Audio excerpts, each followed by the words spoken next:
Leviticus 11. The Lord said to Moses and Aaron, Say to the Israelites, Of all the animals that live on land, these are the ones you may eat. You may eat any animal that has a divided hoof and that chews the cud. There are some that only chew the cud or only have a divided hoof, but you must not eat them. The camel, though it chews the cud, does not have a divided hoof. It is ceremonially unclean for you. The hyrax, though it chews the cud, does not have a divided hoof. It is unclean for you. The rabbit, though it chews the cud, does not have a divided hoof. It is unclean for you.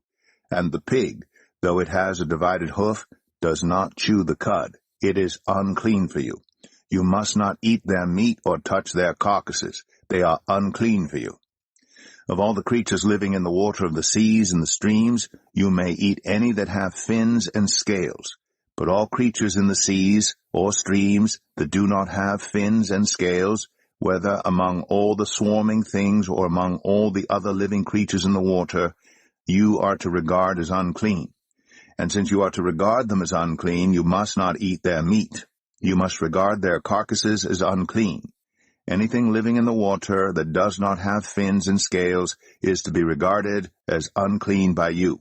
These are the birds you are to regard as unclean and not eat because they are unclean: the eagle, the vulture, the black vulture, the red kite, any kind of black kite, any kind of raven, the horned owl, the screech owl, the gull, any kind of hawk, the little owl, the cormorant, the great owl, the white owl, the desert owl, the osprey, the stork, any kind of heron, the hoopoe, and the bat.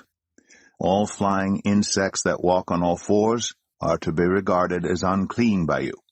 There are, however, some flying insects that walk on all fours that you may eat, those that have jointed legs for hopping on the ground. Of these you may eat any kind of locust, katyd, cricket, or grasshopper. But all other flying insects that have 4 legs you are to regard as unclean. You will make yourselves unclean by these. Whoever touches their carcasses will be unclean till evening. Whoever picks up one of their carcasses must wash their clothes, and they will be unclean till evening. Every animal that does not have a divided hoof, or that does not chew the cud, is unclean for you. Whoever touches the carcass of any of them will be unclean. Of all the animals that walk on all fours, those that walk on their paws are unclean for you.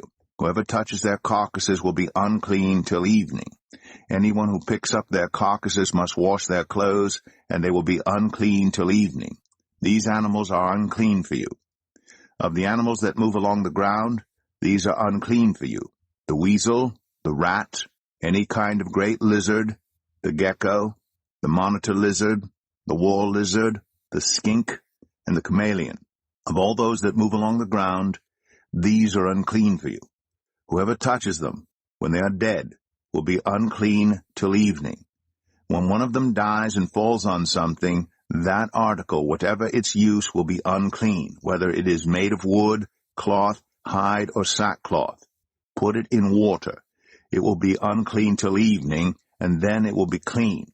If one of them falls into a clay pot, everything in it will be unclean, and you must break the pot. Any food you are allowed to eat that has come into contact with water from any such pot is unclean, and any liquid that is drunk from such a pot is unclean. Anything that one of their carcasses falls on becomes unclean. An oven or cooking pot must be broken up.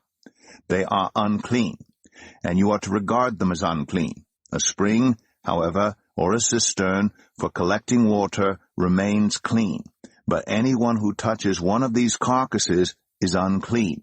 If a carcass falls on any seeds that are to be planted, they remain clean. But if water has been put on the seed and a carcass falls on it, it is unclean for you. If an animal that you are allowed to eat dies, anyone who touches its carcass will be unclean till evening. Anyone who eats some of its carcass must wash their clothes, and they will be unclean till evening. Anyone who picks up the carcass must wash their clothes, and they will be unclean till evening. Every creature that moves along the ground is to be regarded as unclean. It is not to be eaten. You are not to eat any creature that moves along the ground, whether it moves on its belly or walks on all fours or on many feet, it is unclean. Do not defile yourselves by any of these creatures. Do not make yourselves unclean by means of them, or be made unclean by them. I am the Lord your God. Consecrate yourselves and be holy, because I am holy. Do not make yourselves unclean by any creature that moves along the ground. I am the Lord, who brought you up out of Egypt to be your God. Therefore be holy, because I am holy. These are the regulations concerning animals, birds, every living thing that moves about in the water, and every creature that moves along the ground. You must distinguish between the unclean and the clean, between living creatures that may be eaten and those that may not be eaten. Leviticus 12. The Lord said to Moses, Say to the Israelites, a woman who becomes pregnant and gives birth to a son will be ceremonially unclean for 7 days, just as she is unclean during her monthly period. On the 8th day the boy is to be circumcised. Then the woman must wait 33 days to be purified from her bleeding. She must not touch anything sacred or go to the sanctuary until the days of her purification are over. If she gives birth to a daughter for 2 weeks, the woman will be unclean as during her period. Then she must wait 66 days to be purified from her bleeding. When the days of her purification for a son or daughter are over, she is to bring to the priest at the entrance to the tent of meeting a year-old lamb for a burnt offering, and a young pigeon or a dove for a sin offering. He shall offer them before the Lord to make atonement for her, and then she will be ceremonially clean from her flow of blood. These are the regulations for the woman who gives birth to a boy or a girl. If she cannot afford a lamb, she is to bring 2 doves or 2 young pigeons, one for a burnt offering and the other for a sin offering. In this way, the priest will make atonement for her, and she will be clean. Leviticus 13. The Lord said to Moses and Aaron, When anyone has a swelling or a rash or a shiny spot on their skin that may be a defiling skin disease, they must be brought to Aaron the priest or to one of his sons who is a priest. The priest is to examine the sore on the skin, and if the hair on the sore has turned white, and the sore appears to be more than skin deep, it is a defiling skin disease. When the priest examines that person, he shall pronounce them ceremonially unclean. If the shiny spot on the skin is white, but does not appear to be more than skin deep, and the hair in it has not turned white, the priest is to isolate the affected person for 7 days. On the 7th day the priest is to examine them, and if he sees that the sore is unchanged and has not spread in the skin, he is to isolate them for another 7 days. On the 7th day the priest is to examine them again, and if the sore has faded and has not spread in the skin, the priest shall pronounce them clean. It is only a rash. They must wash their clothes, and they will be clean. But if the rash does spread in their skin after they have shown themselves to the priest to be pronounced clean, they must appear before the priest again. The priest is to examine that person, and if the rash has spread in the skin, he shall pronounce them unclean. It is a defiling skin disease. When anyone has a defiling skin disease, they must be brought to the priest. The priest is to examine them, and if there is a white swelling in the skin that has turned the hair white, and if there is raw flesh in the swelling, it is a chronic skin disease, and the priest shall pronounce them unclean. He is not to isolate them because they are already unclean.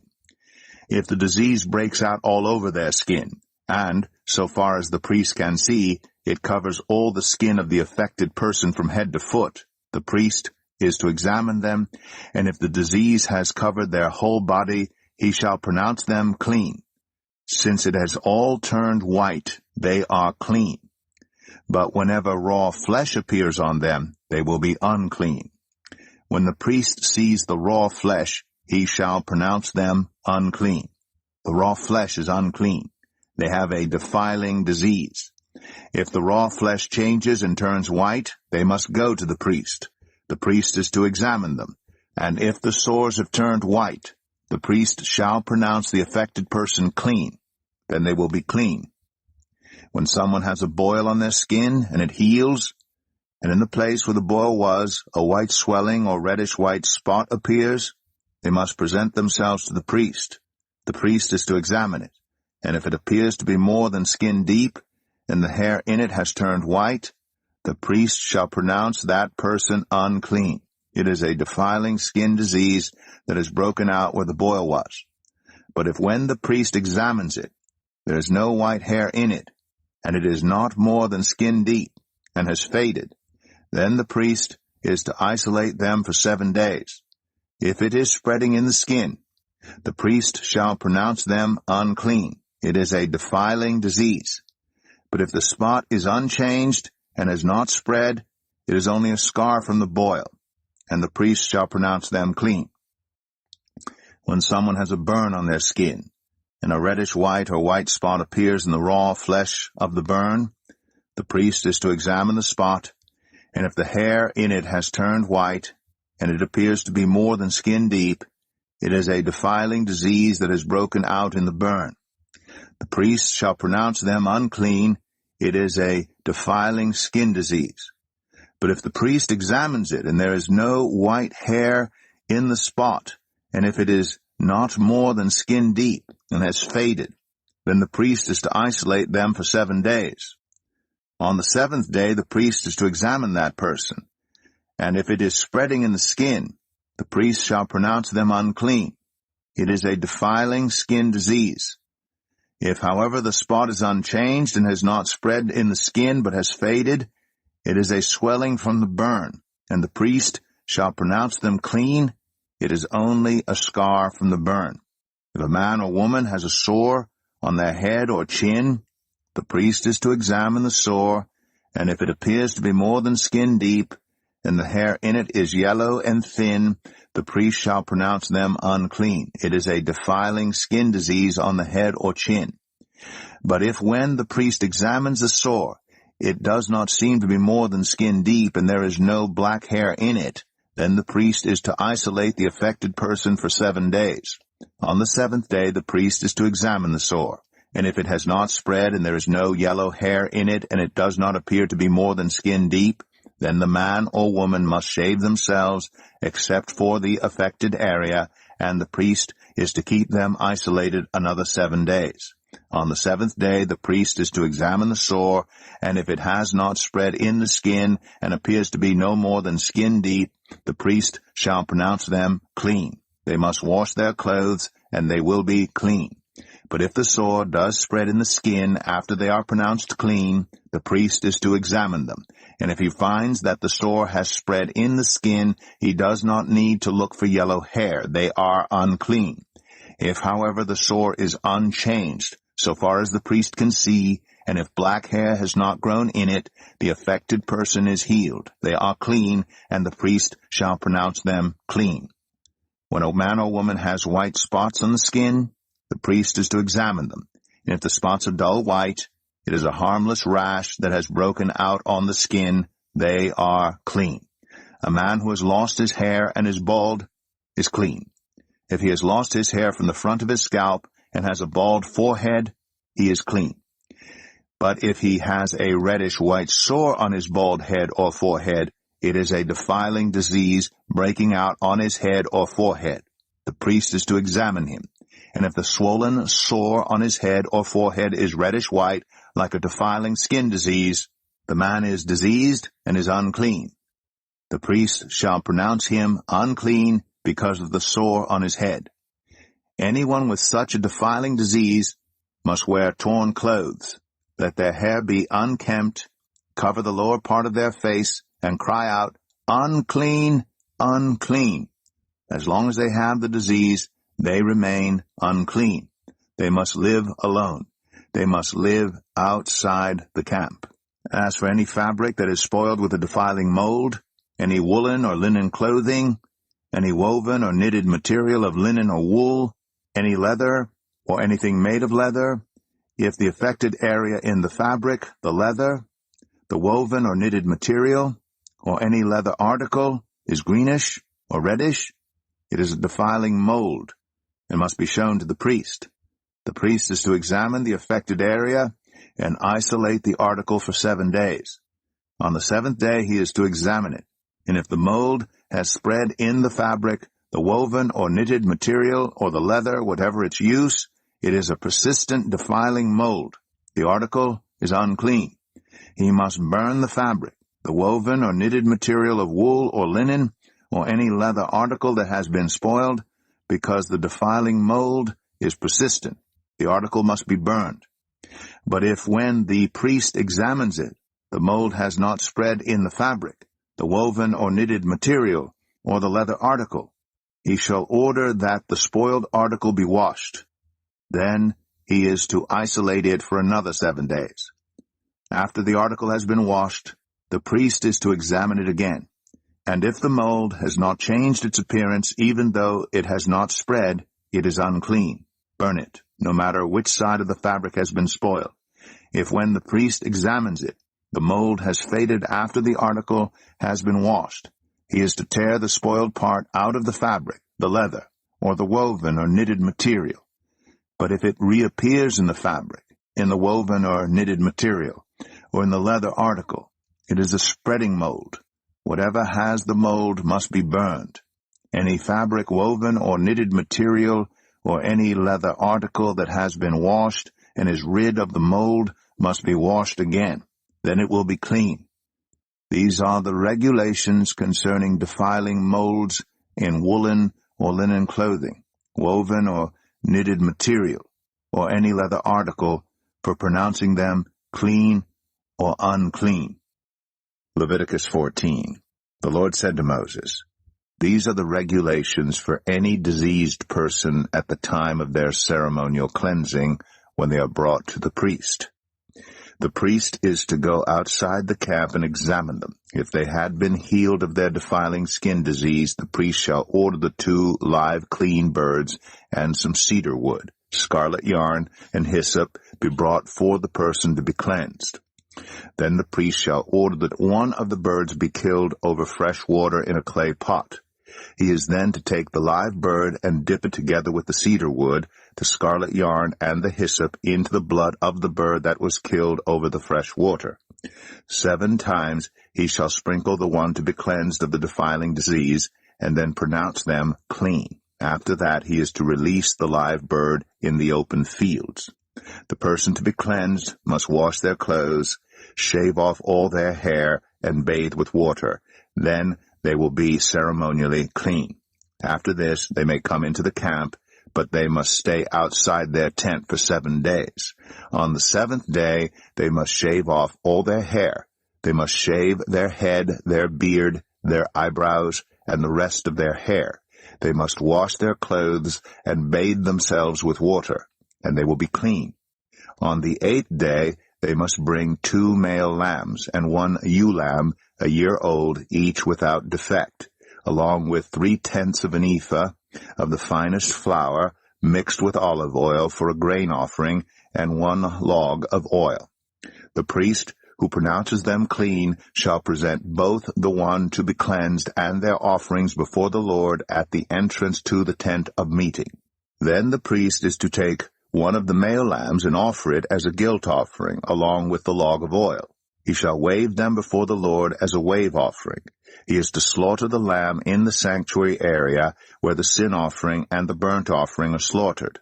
Like the sin offering, the guilt offering belongs to the priest. It is most holy.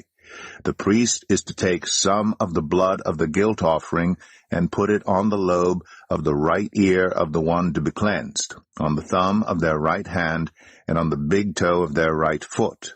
The priest shall then take some of the log of oil, pour it on the palm of his own left hand, dip his right forefinger into the oil in his palm, and with his finger sprinkle some of it before the Lord 7 times. The priest is to put some of the oil remaining in his palm on the lobe of the right ear of the one to be cleansed, on the thumb of their right hand, and on the big toe of their right foot, on top of the blood of the guilt offering. The rest of the oil in his palm the priest shall put on the head of the one to be cleansed, and make atonement for them before the Lord. Then the priest is to sacrifice the sin offering and make atonement for the one to be cleansed from their uncleanness. After that, the priest shall slaughter the burnt offering and offer it on the altar together with the grain offering, and make atonement for them, and they will be clean. If, however, they are poor and cannot afford these, they must take one male lamb as a guilt offering to be waved to make atonement for them, together with 1/10 of an ephah of the finest flour mixed with olive oil for a grain offering, a log of oil, and 2 doves or 2 young pigeons, such as they can afford, one for a sin offering and the other for a burnt offering. On the 8th day, they must bring them for their cleansing to the priest at the entrance to the tent of meeting before the Lord. The priest is to take the lamb for the guilt offering, together with the log of oil, and wave them before the Lord as a wave offering. He shall slaughter the lamb for the guilt offering, and take some of its blood, and put it on the lobe of the right ear of the one to be cleansed, on the thumb of their right hand, and on the big toe of their right foot. The priest is to pour some of the oil into the palm of his own left hand, and with his right forefinger sprinkle some of the oil from his palm 7 times before the Lord. Some of the oil in his palm he is to put on the same places he put the blood of the guilt offering, on the lobe of the right ear of the one to be cleansed, on the thumb of their right hand, and on the big toe of their right foot. The rest of the oil in his palm the priest shall put on the head of the one to be cleansed, to make atonement for them before the Lord. Then he shall sacrifice the doves or the young pigeons, such as the person can afford, one as a sin offering and the other as a burnt offering, together with the grain offering. In this way the priest will make atonement before the Lord on behalf of the one to be cleansed. These are the regulations for anyone who has a defiling skin disease, and who cannot afford the regular offerings for their cleansing. The Lord said to Moses and Aaron, "When you enter the land of Canaan, which I am giving you as your possession, and I put a spreading mold in a house in that land, the owner of the house must go and tell the priest, 'I have seen something that looks like a defiling mold in my house.' The priest is to order the house to be emptied before he goes in to examine the mold, so that nothing in the house will be pronounced unclean. After this, the priest is to go in and inspect the house. He is to examine the mold on the walls, and if it has greenish or reddish depressions that appear to be deeper than the surface of the wall, the priest shall go out of the doorway of the house and close it up for 7 days. On the 7th day the priest shall return to inspect the house. If the mold has spread on the walls, he is to order that the contaminated stones be torn out and thrown into an unclean place outside the town. He must have all the inside walls of the house scraped, and the material that is scraped off dumped into an unclean place outside the town. Then they are to take other stones to replace these, and take new clay and plaster the house. If the defiling mold reappears in the house after the stones have been torn out, and the house scraped and plastered, the priest is to go and examine it. And if the mold has spread in the house, it is a persistent defiling mold. The house is unclean. It must be torn down, its stones, timbers, and all the plaster, and taken out of the town to an unclean place. Anyone who goes into the house while it is closed up will be unclean till evening. Anyone who sleeps or eats in the house must wash their clothes. But if the priest comes to examine it, and the mold has not spread after the house has been plastered, he shall pronounce the house clean, because the defiling mold is gone. To purify the house, he is to take 2 birds and some cedar wood, scarlet yarn, and hyssop. He shall kill one of the birds over fresh water in a clay pot. Then he is to take the cedar wood, the hyssop, the scarlet yarn, and the live bird, dip them into the blood of the dead bird and the fresh water, and sprinkle the house 7 times. He shall purify the house with the bird's blood, the fresh water, the live bird, the cedar wood, the hyssop, and the scarlet yarn. Then he is to release the live bird in the open fields outside the town. In this way he will make atonement for the house, and it will be clean. These are the regulations for any defiling skin disease, for a sore, for defiling molds in fabric or in a house, and for a swelling, a rash, or a shiny spot, to determine whether something is clean or unclean. These are the regulations for defiling skin disease and defiling molds.